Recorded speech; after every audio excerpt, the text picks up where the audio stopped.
各位，藝術創作嘅載體可以千變萬化、無窮無盡。用獨木舟嘅船身同埋木槳作為畫紙，作品別具一格，更加蘊含大自然力量同氣息。今集同大家介紹加拿大7人畫派 Group of Seven 創作靈感之地亞岡昆公園同埋附近嘅 Huntsville， 到今日當地仍然滲透住濃厚自然景觀畫作嘅藝術風，並聚集咗好多藝術家將大自然同藝術融為一體。有藝術家話要淋漓盡致咁去感受一下，就係讓人喺獨木舟同木槳上體驗完成嘅畫作。創意肯定有，但係挑戰亦都唔少。李嘉文報導。划艇、爬 canoe 或者 kayak 係加拿大人受歡迎嘅運動之一。對於經常撐獨木舟嘅人嚟講，木槳損耗得特別快，都有用到舊同破損嘅一日。除咗唯有抌咗船槳之外，有公司鼓勵將已經退役嘅船槳變身成為工人欣賞嘅藝術品，延續船槳嘅壽命，賦予舊物具價值性及觀看性嘅新意義。位於 Huntsville 鎮上一間已經有63年售賣各種戶外運動用品嘅公司，由2016年開始，每2年就會舉辦一次划槳藝術拍賣會，拍賣經設計、繪畫、翻新好嘅舊船槳。拍賣會並非只邀請藝術家參加，而係歡迎任何人以任何嘅媒介，例如有參加者會用普通丙烯酸顏料或者海洋油漆繪畫木槳，亦有人會喺木槳上黐上玻璃、鐵罐等等。參加者會根據為木槳所定嘅設計主題發揮創意，製作獨一無二嘅木槳。The inspiration for the event came out of the rich history we have here for our art community. It's a history that dates back to Tom Thompson and the Group of Seven, which were iconic Canadian painters. They would travel through Huntsville, this town, to get to Algonquin Park, 20 minutes away, and that would be the place where they found the inspirational landscapes that were the source of so many iconic Canadian pieces that they painted. So we wanted to take that spirit and the spirit of outdoors, plus our support of arts and culture, and find a way to combine all of them together and have fun in doing it. So something that we want to do for fun, that ended up being something that we could actually raise some money for a good cause. 拍賣會結合咗對戶外活動嘅喜愛及對當地藝術家嘅支持，參加者可以親身到門市拎空白未設計過嘅船槳返去設計，或者使用自己嘅船槳喺上面設計、雕刻同繪畫，然後公司就會將所有參加者已經完成設計嘅木槳，不經任何評判嘅審核，全部木槳都會通過網上拍賣。Brand 指出，買家大多數嚟自加拿大各地及其他北美城市，過往有超過400名買家參加拍賣。而喺拍賣會籌得嘅款項將會投放到 Huntsville 鎮上嘅藝術項目，幫助當地嘅非牟利組織，例如 Huntsville Varsity Arts 以及 Huntsville Art Society， 支持當地嘅藝術社區創作更多作品。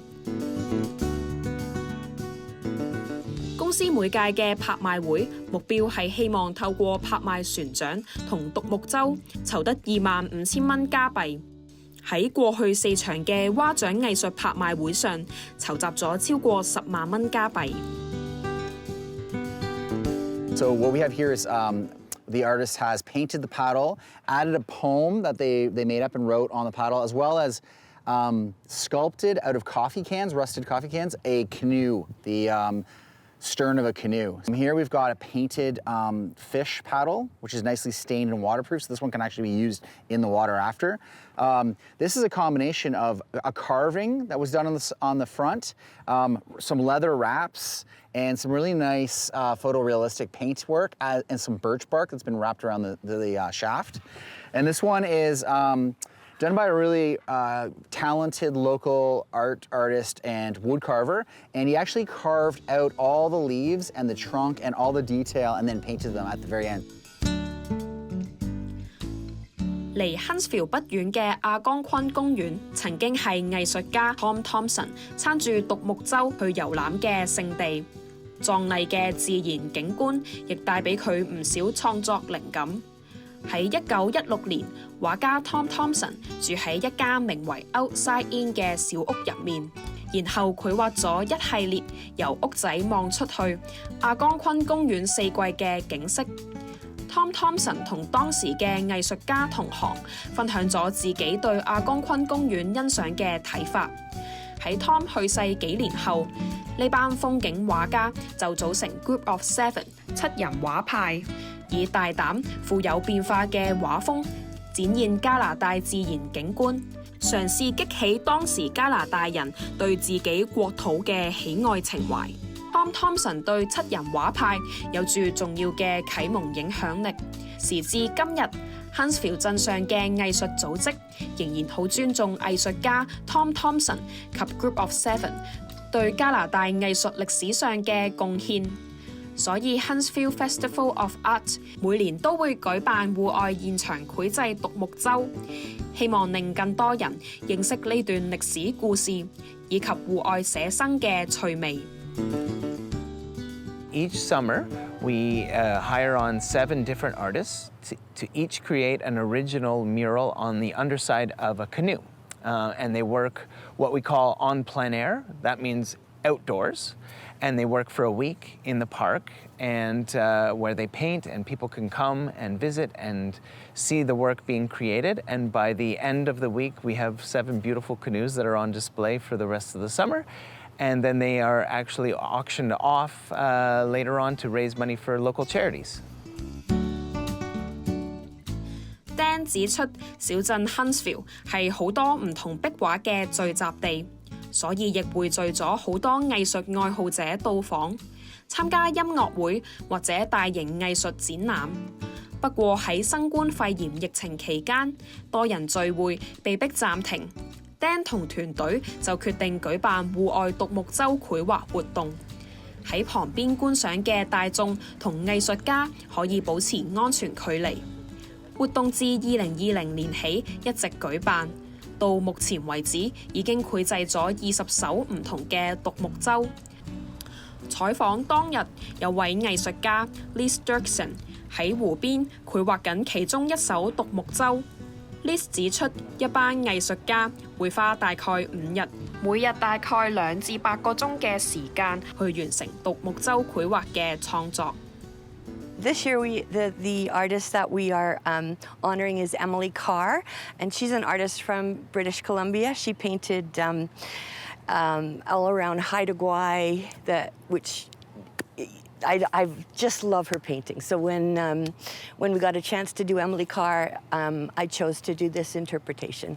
The first time I painted it, I remember one of the hardest things to get used to was this kind of paint, because it's not what I'm used to painting with. I do acrylic, and this is an oil-based marine paint. So it dries quickly, but it's also runny and sticky. So it takes a little bit of time to learn how to use that paint. 為咗可以保持獨木舟上嘅油漆唔甩色，一班藝術家會使用海洋油漆 （marine paints） 嚟繪畫。呢種油漆係一種專門為海洋環境使用而設計嘅特殊油漆。不同於普通油漆，呢種油漆可以避免讓鹽水、紫外線輻射、溫度波動同濕氣影響到船身及結構。油漆為船身提供嘅保護層係防止水分、化學物質磨損等等對船身造成腐蝕。